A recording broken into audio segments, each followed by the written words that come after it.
Hey guys, it's James Graydon here, and it's wonderful to be back with JTC once again with a brand new masterclass. This one's called Living Through the Changes.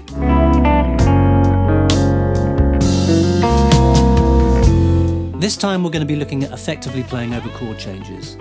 A lot of us are pretty adept at playing over blues structures and jazz standards incorporating 2-5-1s.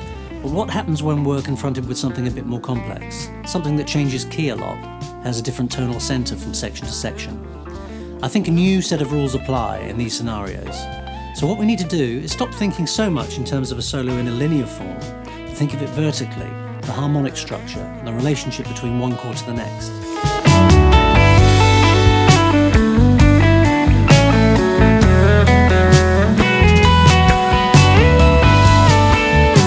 So how do we do this? The first thing that we're going to do is create a chord solo from the piece I've written for this masterclass. This is going to give us a very thorough knowledge of what's going on harmonically from one chord to the next.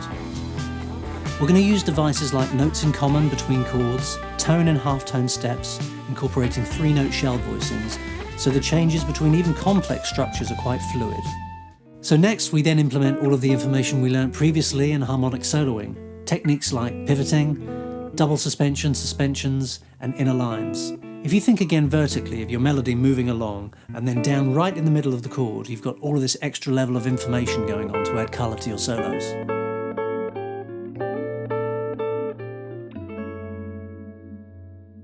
Mastering the art of playing through complex chord changes is about two things: approach and landing.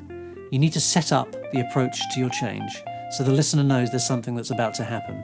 And also, the payoff has to be rewarding and satisfying.